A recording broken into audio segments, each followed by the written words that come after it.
Hello class, and welcome to Chapter 2 in our Introduction to Switch Networks. I've pared down the slide deck considerably for this screencast. I put the full slide deck inside your folder for you to look at. There are a lot of configurations that I won't present here but are in the other slide deck that you might want to try. A couple of them will come in the labs, but it's worth going through the slide deck as you read the chapter to be sure you're getting full benefit from the information provided. But in this brief cast, we'll talk about basic switch configuration and switch security. So the switch boot sequence is much like a router, and it's not too different than a computer. You have your power on self-test or post, and then the bootloader software kicks in, and the loader initializes the CPU, and then the flash file system, and then that loads the OS, takes the default operating system, puts it into memory, and then the switch is run by the IOS, and that's what we interact with when we're interacting with the switch, is the IOS. Now, if there's a crash, you can use a bootloader to manage the switch. If the iOS doesn't work, that's in the full slide deck and also in the chapter, so be sure you capture those details for the test. Now, in this course, you don't have a switch physically with you, so here's a good close-up shot of the LEDs on a 2960 switch, and this is a bit outmoded, but it just might be on the test. So I'm just showing you a 2960 switch is still in use, but we're moving beyond them a little bit. But the idea for all of them is that they have LED indicators that tell you what's going on inside. Now, mostly the port status LEDs are all you see. They're flashing on and off if data is flowing through them. But they can also turn amber and tell you when spanning tree is in process, and we'll talk about that in another chapter. But these are all the duplex mode. The LEDs for status, duplex, system, speed. Power over Ethernet is PoE LED. That tells you if there's for example, a remote Wi-Fi station getting its power from the switch, that LED will be on as well. Now, with basic switch management, you'll be doing this in one of the labs, but so you have to configure it to access a network. And if you're going to be on a network, of course, you need an IP address and a subnet mask, and a default gateway if you're going to be outside the network. If you need to access it from a different network, that switch has to have a default gateway in order to get data back to you outside in another network. Because you can manage it, and because it has an IP address, doesn't mean that it will do anything besides be a switch. It doesn't route any layer 3 packets or anything like that. It just has an IP address so that it can be accessed as a switch on the network. Remember, we have duplex communication and half duplex. Send or receive is half duplex, but only one at a time. Full duplex means you can do both. That becomes important when you set up the port status, because both ends of the cable have to have the same duplex mode on. Otherwise, you'll get an error. So, one of the first tasks you'll do in the labs is set up a switch mode. Now, you notice they're both F01 and F01 on switch 1 and switch 2 are both in full duplex mode. Those modes need to match. All right? And then there's a little how to set up the duplex full. If you get an error on the switch that needs setting, well, just change it to duplex half and see if one end comes up. If not, try the other switch. MDIX is a feature that should be on all of the switches we're using now, but it wasn't always there, and that's because sometimes you'd have a crossover cable between switches, and sometimes people would use an Ethernet cable for that. So the Auto MDIX is able to sense what kind of cable and what kind of connection it has on the other end of the cable, and if it's to send, then it switches over and reroutes. So that Auto MDIX is a way to enable that and turn it on. But in the newer switches, it's on by default. Now, you remember some of this from the router in the last class, the show commands. show running config, show flash, show version, so show history. This is pretty standard. I mean, the show commands aren't very different from looking at a router. So when you're in your switch on NetLab, take a look at these. I highly recommend you doing the NetLab switches right now. Of course, you can use Packet Tracer, but the NetLab switches will give you plenty of good experience with real switches.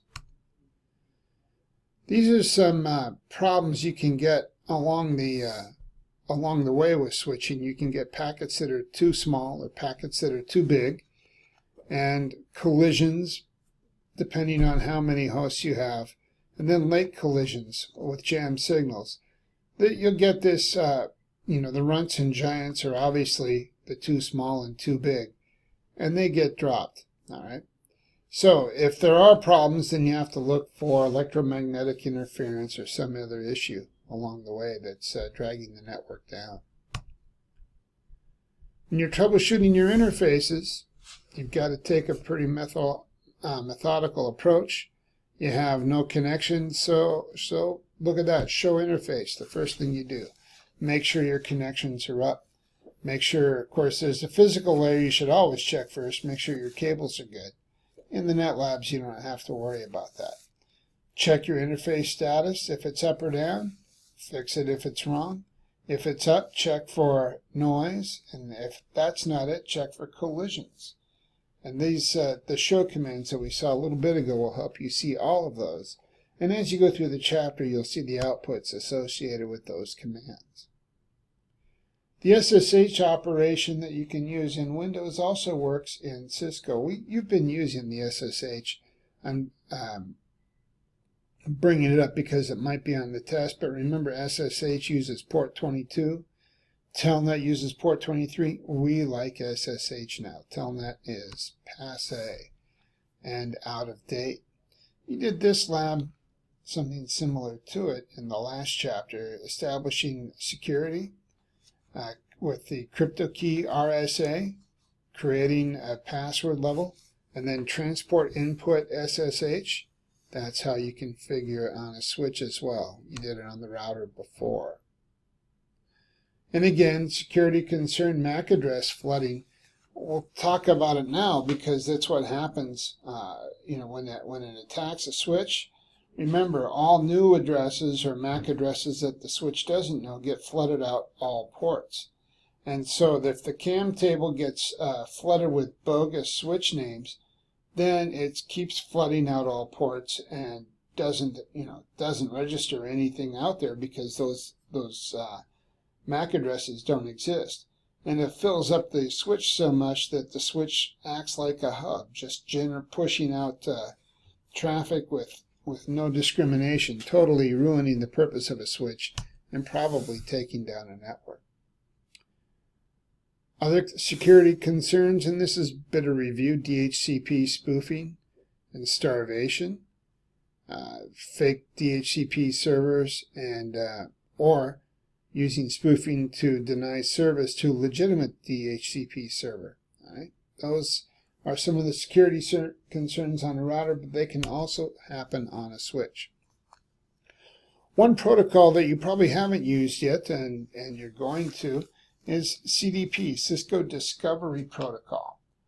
It's a proprietary protocol used on Cisco switches and routers. Any Cisco device can speak to any other Cisco device, and it shares a little bit more native information. It can tell you what port you plugged into and what port the neighboring device is plugged into. The cable, goes into the neighboring device. And then it can give you different levels of detail if you ask for a CDP neighbor command. It can give you some IP address and other things. It can save you a bit of work trying to map your way around the network.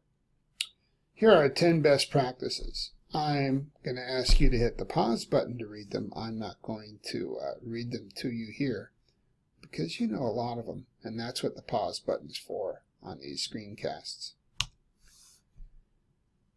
Securing your unused ports. This is the second lab you'll be doing. You'll be going through and disabling ports, shutting them down, and you'll be taking care of some DHCP snooping and see how that works, to whether you can trust or limit DHCP as a function so it doesn't overrun the switch. And a few security areas you're going to try. The switch security lab is pretty important. You'll be doing secure MAC addresses with static secure, dynamic secure, and sticky secure. And here's what those mean. Violation mode. Now, if something goes wrong, if there is say more than one allowed MAC address on a port, it will shut down. That port will go into violation mode, and you have to put in an error disable, take down the interface and bring it up again. Okay? So, because then when it's sticky, it'll learn the first MAC address and then just stick with it, and it won't allow any others. Okay? So in that disabled state, you have to bring it up, and you'll see this output when you do your labs. But the port error disabled doesn't work, and you have to go in and show the port, and then when you see what's down, you can shut down the port, bring it up again, and reset the security. All right? And that's shutdown and no shutdown. That's the only way to fix a security violation. Another little fun protocol you'll see is the NTP, network time. Put that on a router or a switch, and every one device becomes a server and the rest become clients. So you can determine who the master and clients are and where they will get their clock from, time of day, etc. And that's your NTP status. So that's it. That's it. Very brief. Now there's a lot more slides, as you'll see. But I wanted to give you just a preview, give you enough to get going on the chapter and maybe get going on the labs, so that you can dig deep into switches and get to know them as well as you do routers. Okay, enjoy the labs, and we'll see you in class and work on those together. Thank you.